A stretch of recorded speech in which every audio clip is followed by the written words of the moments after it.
നമുക്ക് പാൻ കേക്കിന് ആവശ്യമായ ചോക്ലേറ്റ് തയ്യാറാക്കിയെടുക്കാം. 1/2 കപ്പ് ചോക്ലേറ്റിലേക്ക് 2 ടേബിൾ സ്പൂൺ വിപ്പിംഗ് ക്രീമും 1 ടേബിൾ സ്പൂൺ കോക്കനട്ട് ഓയിലും ചേർത്ത് ചോക്ലേറ്റിനെ മെൽറ്റ് ചെയ്തെടുക്കാം. ആവശ്യമുണ്ടെങ്കിൽ ഒരു ഡ്രോപ്പ് കളറും കൂടി ചേർത്ത് തണുക്കാനായി ചോക്ലേറ്റിനെ മാറ്റിവെക്കാം.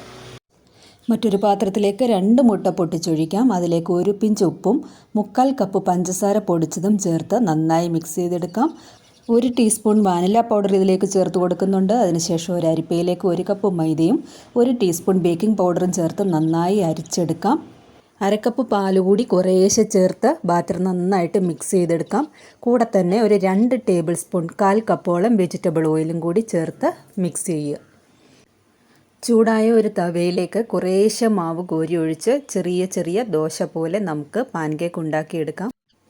അധികമായിട്ട് നിറം മാറുന്നതിന് മുൻപ് തന്നെ ഒരു വശം മറിച്ചിട്ട് കൊടുക്കാം. ഇതേ രീതിയിൽ തന്നെ ബാക്കിയുള്ള എല്ലാ പാൻ കേക്കുകളും നമുക്ക് ഉണ്ടാക്കിയെടുക്കാം.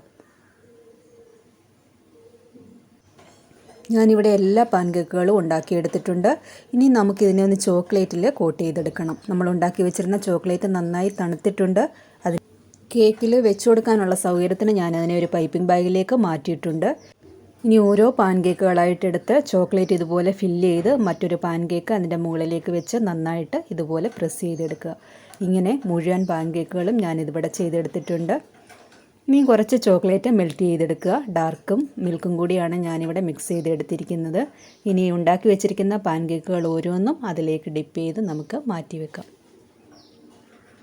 ചൂടുള്ള സമയമാണെങ്കിൽ ഇതുപോലെ ചോക്ലേറ്റ് മുക്കിയെടുത്തതിന് ശേഷം ഒരു 10 മിനിറ്റ് ഫ്രിഡ്ജിൽ വെച്ചിട്ട് നമുക്ക് ഉപയോഗിക്കാം. ഞാൻ എല്ലാ പാൻ കേക്കും ഇപ്പോൾ ഇവിടെ ചോക്ലേറ്റിൽ കോട്ട് ചെയ്തെടുത്തിട്ടുണ്ട്. വളരെ എളുപ്പത്തിൽ നമുക്ക് ഉണ്ടാക്കിയെടുക്കാൻ പറ്റും. അതായത് ഓവനോ ബീറ്ററോ ഒന്നുമില്ലാതെ നമുക്ക് നമ്മുടെ വീട്ടിലുള്ള സാധനങ്ങൾ മാത്രം വെച്ചിട്ട് ഉണ്ടാക്കിയെടുക്കാൻ പറ്റുന്ന വളരെ ടേസ്റ്റി ആയിട്ടുള്ള ഒരു പാൻ കേക്കാണിത്. ചെറിയ കുട്ടികളൊക്കെയുള്ള വീട്ടിൽ അവർക്ക് ഒരുപാട് ഇഷ്ടപ്പെടുന്ന നല്ല ടേസ്റ്റി ആയിട്ടുള്ള ഒരു പാൻ കേക്കാണ് ഇത്. ഞാനൊന്ന് മുറിച്ച് കാണിക്കാം. കാണാനും നല്ല ഭംഗിയാണ്, അതുപോലെ തന്നെ കഴിക്കാനും അതിനേക്കാൾ ടേസ്റ്റി ആയിട്ടുള്ള ഒരു പാൻ കേക്കാണ്. ഇതിഷ്ടമായെങ്കിൽ ഒരു തവണയെങ്കിലും ഒന്ന് ഉണ്ടാക്കി നോക്കണേ.